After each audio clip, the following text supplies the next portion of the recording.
एक जमाना था जब हम खास ध्यान देकर कपड़े खरीदते थे कि कहीं कुछ फटा हुआ तो नहीं।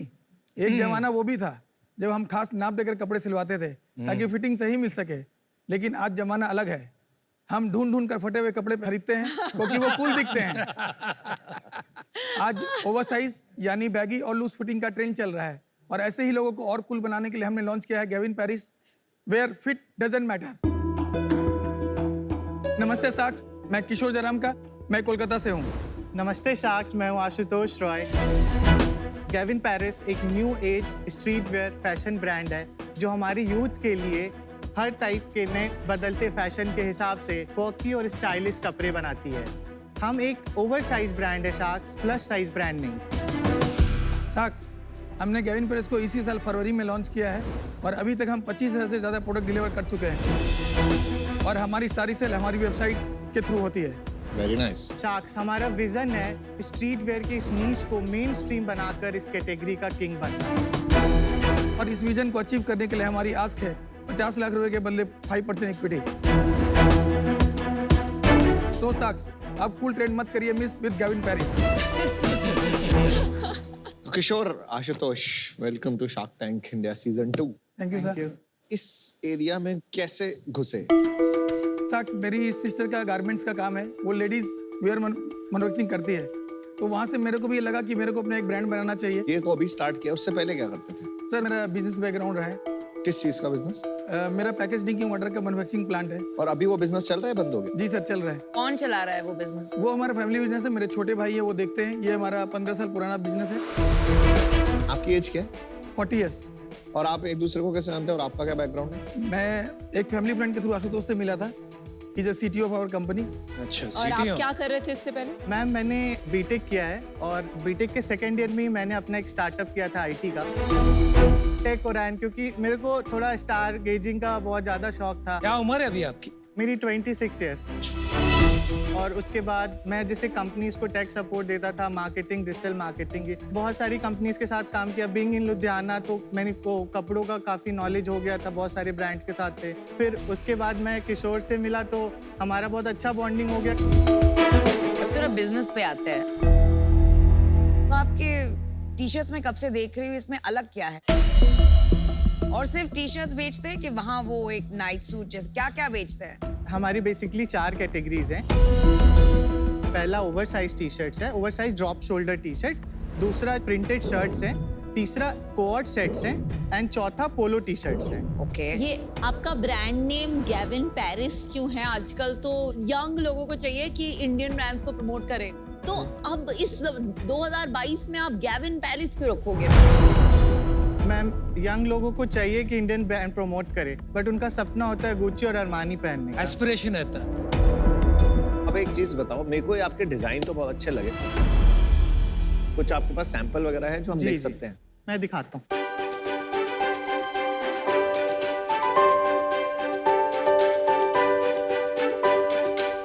ये शर्ट है, अच्छा, स्नेक प्रिंट।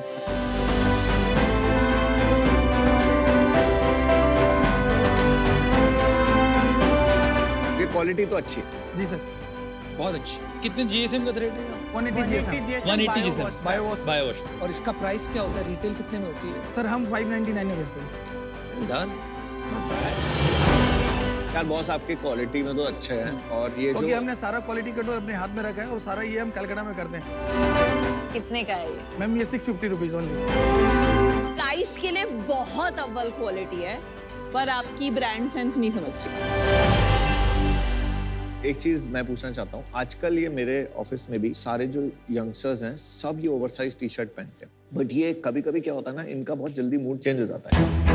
तो आप फैशन ट्रेंड्स कैसे ढूंढते हो? आपको कैसे पता लगता है क्या चल रहा है? हमने कुछ इंटर्न्स हायर किए हुए हैं जो कि फैशन इंडस्ट्री से आते हैं। वो देखते हैं कि क्या डिजाइन अच्छा है, क्या कॉकी है। मैं मानता हूँ कि अभी हम ओवर साइज में सबसे ज्यादा प्रोमिनेंट हैं, पर यही जरिया है कि हम यंगस्टर तक पहुंच के दूसरे कैटेगरी को इन्फ्यूज कर सकते हैं। कितना सेल्स किया है 7 महीने में? हमने 1.4 CR। 1.4 CR in 7 months? Yes.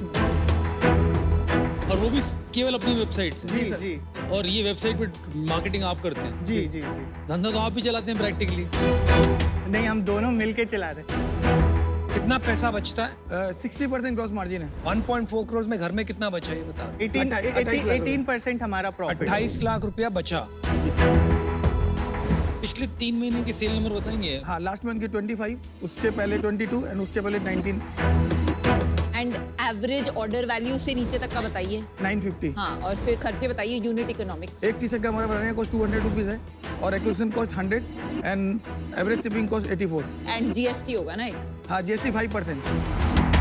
कितने में बेची टी शर्ट? 200 रुपए जिसमें बनाई, कितने की टी शर्ट थी वो? 650 की। 650। 650 की थी। पर टी शर्ट आपके 200 रुपए टैक्स बच जाते हैं। जी और सारा आपका जो सेल है सारी अपनी D2C साइट पे है। जी जी सर। जी तो सारी- D2C में आप ट्रैफिक जनरेशन के लिए पैसे खर्चते होगे। हाँ, बिल्कुल। तो कहाँ कौन सा आपका सोर्स ऑफ वो क्या है? customer फेसबुक और acquisition? इंस्टाग्राम पे बेसिक मार्केटिंग हम लोग करते हैं और इंस्टाग्राम पे एग्जॉस्टिव मार्केटिंग करते हैं क्योंकि यंगस्टर जो हमें टारगेट करना है वो इंस्टाग्राम पे। और इंस्टाग्राम में फॉलोअर्स कितने हैं? अभी 115 के फॉलोअर्स हैं। 115,000 फॉलोअर आपके 6 महीने में। महीने में आप कितने मार्केटिंग पे स्पेंड कर रहे हो? 5 से 6 लाख के बीच में करते हैं। वाह, मतलब आप बहुत ही अमेजिंग मार्केटर हो भाई साहब। अभी आप 6 महीने हुए हैं तो अभी आपको अंदाजा नहीं होगा कि डेड स्टॉक कितना है, पर आपको कितना लगता है होगा? डेड स्टॉक होगा नहीं मैम, ऐसे नहीं होगा, सबका होता है ना। क्योंकि हमारे पास बेसिक टी शर्ट्स रेडी रहती हैं और जैसे और हम जितनी भी प्रिंट्स है उसकी मिनिमम क्वांटिटी प्रिंट करके रखते हैं। जैसे वो क्वांटिटी लो होती है हम उसको वापस रिफिल कर देते हैं। सभी शुरू में यही सोचते हैं, पर हर हफ्ते डिजाइन लॉन्च करने के लिए तो आपको अपने बजट में तो सोचना पड़ेगा कुछ। मैम हम ऑफर्स भी चलाते हैं, जैसे बाई 3 गेट 1 फ्री।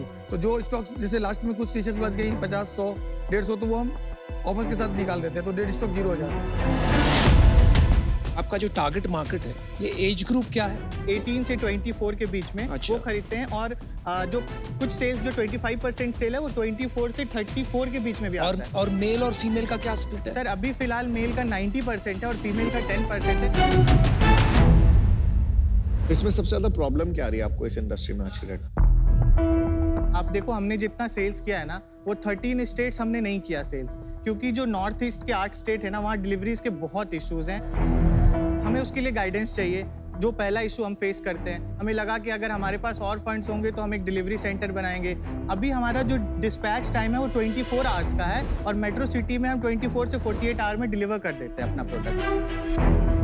इक्विटी कैसे स्प्लिट है आपकी? हमारी इक्विटी 100% मेरे पास में है। वही मिला तो मुझे। कमीशन मॉडल पे है, बट वही हम लगा। आगे चल के कंपनी रजिस्टर्ड करेंगे और फिर इक्विटी पे डिस्कस करेंगे।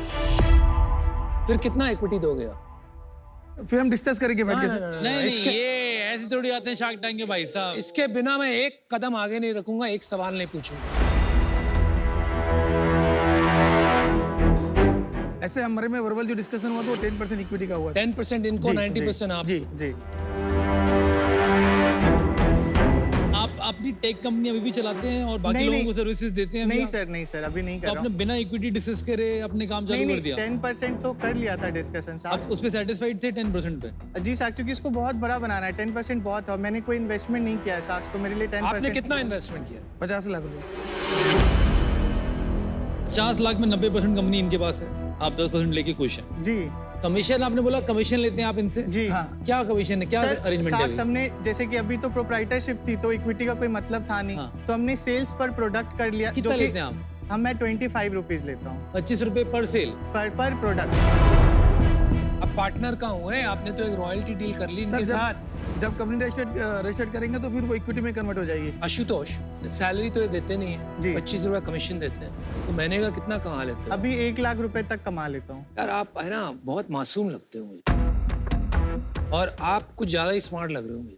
नहीं सर, ऐसी कोई बात नहीं है। ऐसा लग रहा है बच्चे को लूट लिया सच में। भाई ये थोड़ी नाइंसाफी हो रही है, मुझे लग रहा है। वो चलो हम ठीक करेंगे, लेकिन अभी आगे जाके आपका इरादा है इनको 10% देने का, जी सर। और फिर सैलरी भी होगी कि क्या होगा? कुछ सैलरी भी होगी सर साथ में। कितनी सैलरी होगी? वो अभी हमने डिस्कस नहीं किया, हम डिस्कस कर लेंगे सर। कुछ आइडिया है? आप काफी अनप्रिपेयर्ड आए हो। शार्क टैंक में जब आते हैं ना लोग, तो इक्विटी स्ट्रक्चर क्लियर करके आते हैं, क्या करना है आगे क्लियर करके, तो बहुत ही बेसिक सी चीज पूछ रहे हैं हम लोग। मैं काफी एक्साइटेड था आपके नंबर्स देख के, लेकिन मेरा फैसला थोड़ा बन रहा है, तो मैं आपको बता देता हूँ। देखिए, 2 भाग हैं आपके बिजनेस में। एक है बैकएंड का प्रोडक्शन जो आप संभालते हैं, वैल्यू क्रिएशन का जो काम है, जो है टेक्नोलॉजी, मार्केटिंग और यूजर अंडरस्टैंडिंग, जो कि सबसे इंपॉर्टेंट है, और वैल्यू कैप्चर वहीं होता है ज्यादा करके, वो सारा आशुतोष देखता है। ठीक है, तो जो आदमी सारा वैल्यू क्रिएशन देखता है, आपने उनको कमीशन मॉडल पे रखा हुआ है, आगे जाके आपने कहा कि देखेंगे क्या सैलरी देंगे, क्लियर नहीं। इक्विटी सिर्फ 10% कंफर्म की है, क्या करना है वो भी क्लियर आंसर आपके पास नहीं है। जहां तक आप आ गए हो ना, ये चतुरता से आ गए। अगर बड़ा बिजनेस बनाना है तो उसमें लगती है सद्बुद्धि, क्लेवरनेस एंड विजडम। तो वो बात मुझे नहीं दिख रही है। जिस टाइप के आप डिसीजंस ले रहे हो और जवाब नहीं दे पा रहे हो, मेरे सिद्धांत के खिलाफ है। इसलिए मैं आज चाहूंगा, मैं ये चाहूंगा कि आशुतोष आप थोड़ा बैठे, अपना हक जमाएं और stand up for yourself, demand what you deserve. Good luck. ये बहुत ही क्लटर्ड मार्केट है, तो आई डोंट थिंक कि बियॉन्ड अ पॉइंट ये स्केल कर पाएगा, क्योंकि इतना बड़ा कोई यूएसपी भी नहीं है आपके पास।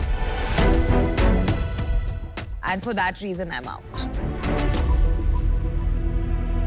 आपको लगता है कि ये सही फेयर है इनके साथ 90 और 10 का स्प्लिट?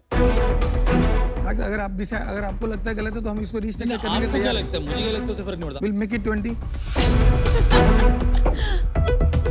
सारा जवाब तो ये दे रहे हैं आपके बिजनेस का। आप समझ रहे हो, सारा बिजनेस जिस दिन ये हट गया ना, आपका बिजनेस जीरो हो जाएगा। आपको पता है ये बात? साक्ष, ऐसा मैं नहीं बोल सकता। धंधा कहाँ से आएगा बिना मार्केटिंग के, डिजिटल मार्केटिंग के, बिना टेक्नोलॉजी के? कैसे, कहाँ बेचोगे आप? देखिए, मैं इस डील से बाहर होना चाहूंगा, क्योंकि मेरे को लग ही नहीं रहा कि आपका माइंडसेट उस जगह है जहां पर आप अपने को फाउंडर की इंपॉर्टेंस समझ पा रहे हो। और जब आप वो नहीं समझ पाओगे ना, तो आगे प्रॉब्लम आएगी, क्योंकि ये तो निकल लेंगे धंधे में, आप बैठे रह जाओगे जिसमें पैसा लगाया है, क्योंकि ये तो छोटे फाउंडर हैं। तो आप लोग को थोड़ा बराबरी का सोचना चाहिए था कभी। मुझे लगता है कि ये डिजर्व करता है, because he is running the whole machinery. तो आज मैं आउट होना चाहूंगा, बाकी 2 शाख बाकी। चल मैं आउट हूँ, और इसका रीजन है मेरे को ना एनर्जी नहीं आ रही। मैं 10-15 मिनट में भी डिसाइड कर सकता हूँ कि मुझे एंटरप्रेन्योर के साथ जाना है या नहीं जाना। मुझे आपके साथ ना एक वो ट्रांसफर ऑफ एनर्जी नहीं हो रही। एक फीडबैक देना चाहूँगा मैं आपको, स्पेशली आप बहुत यंग हो। नादानी बचपने में आप असली चीज़ें भूल जाते हो, तो आप इनसे लड़ के आज घर ही मत जाना, काम करना बंद कर दो और शेयर्स ले लो। और अगर ये नहीं मानते तो आपके पास एक ऑफर मैं देता हूँ आपको, आप वापस आके मेरे साथ यही बिजनेस शुरू कर लें। ये ऑफर मेरी तरफ से भी, आपकी स्किल बहुत अच्छी है। प्लीज अपने बारे में सोचो भाई, और आप इनके बारे में सोचो भाई। मैं आउट हूँ। 4 शार्क्स आउट है, एक अभी भी इन है। तो विनीता जी, आपका क्या इंटेंट? किशोर, अगर आप ओके हैं कि आप आशुतोष को almost equal founder, as a founder with 40% equity देने के लिए तैयार होते हैं, तो मैं आपको एक कंडीशनल ऑफर दे सकती हूँ। 30 lakh for 10% plus 20 lakhs debt at 12% interest. ये मेरी ऑफर है। ये है बेस्ड ऑन आपका करंट जो रेवेन्यू रन रेट है। क्या राय है? एक मिनट डिस्कस कर लेते हैं। डिस्कशन क्या करना है वो तो हाँ ही कहेंगे आपको। इनसे डिसीजन तो आप जाके सोच सकते हैं।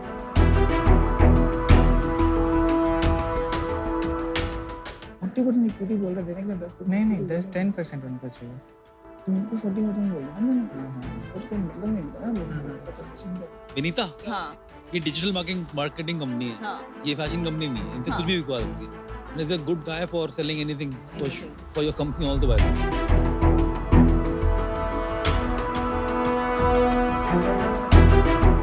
Thank you sir for your time. साक्ष, आज के लिए हम आउट होना चाहेंगे। ठीक है भाई, वो तो साफ हो ही गया था। Good luck. चलो, thank you so much. Bye. Ashutosh, आपको कभी कोई धंधा करना हो ना स्टार्ट, तो आप मेरे को कांटेक्ट करना, मैं फंड करूँ। नहीं, और अगर ये अच्छी डील ना दे, तो मेरे पास आ जाना। नहीं, ये बात सही नहीं है। आप ये सब इग्नोर करो, पर अपनी राइट्स के लिए खड़े होना बहुत इंपॉर्टेंट होता है दोनों। थैंक यू सो मच साक्ष। Thank you. Thank you so much.